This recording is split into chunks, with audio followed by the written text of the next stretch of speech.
is reproduction in plants. Today we will be dealing with sexual reproduction in plants. So before going through the sexual reproduction in plants, let us understand different parts of flower. For studying the parts of flower, we will be taking into consideration hibiscus flower. You all might have seen this particular flower, which is also commonly known as China rose. So this will be our model of study today.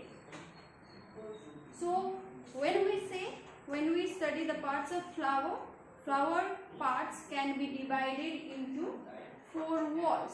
Parts is also referred to as a walls. So parts of flower are divided into 4 walls. Those are calyx, corolla, androecium and gynoecium.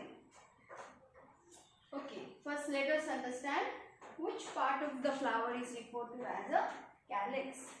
If you can see this green leaf-like structure, small leaf-like structure, so this is referred to as a calyx. Collectively it is referred to as a calyx, but when you take an individual portion, then it will be referred to as sepal.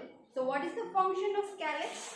The function of calyx is to protect the flower when it is in a bud stage. So next layer or wall is your corolla. Corolla is this colored part of the flower. Collectively it is referred to as a corolla, but when you take an individual part, then it will be referred to as a petals.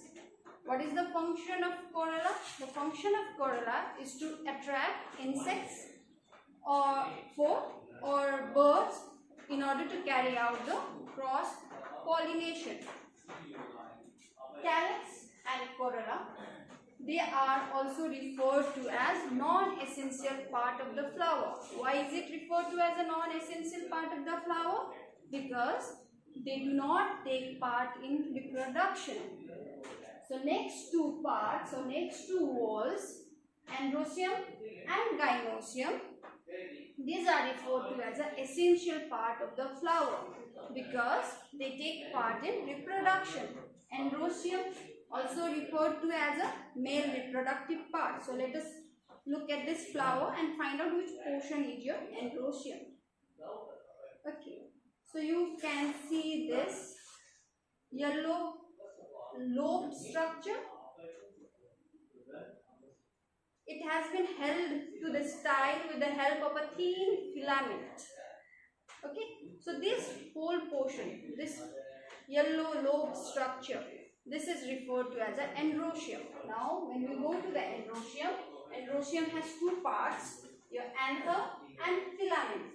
Okay, this filament is a thread-like structure which helps in attaching this anther. Okay, so when we go to anther, anther is a bilobe structure. Inside the anther, you have pollen grains, also referred to as a male gamete of the flower.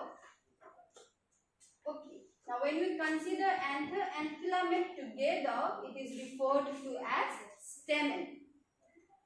Female reproductive part of a flower. Okay, so female reproductive part of the flower, what all do you have? You have stigma. This portion is your stigma portion. Here your pollen grains are going to stick while carrying out pollination. So this one is your stigma. And you have this stalk-like structure where your anthers are also present. This stalk is referred to as your style.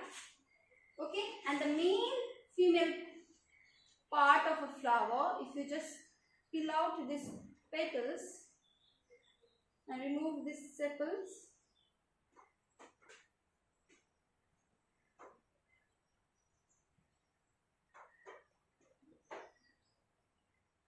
okay, so you can see this structure.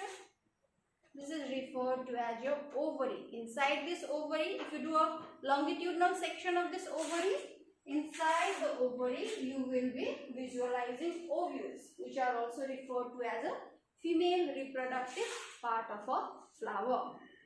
So that's all about the different parts of the flower. In our next class, we will be discussing about 2 major processes which are required for sexual reproduction. Number 1 step is your pollination And number 2 is your fertilization. This two process leads to reproduction in a plant. So we will be discussing about that in our next class.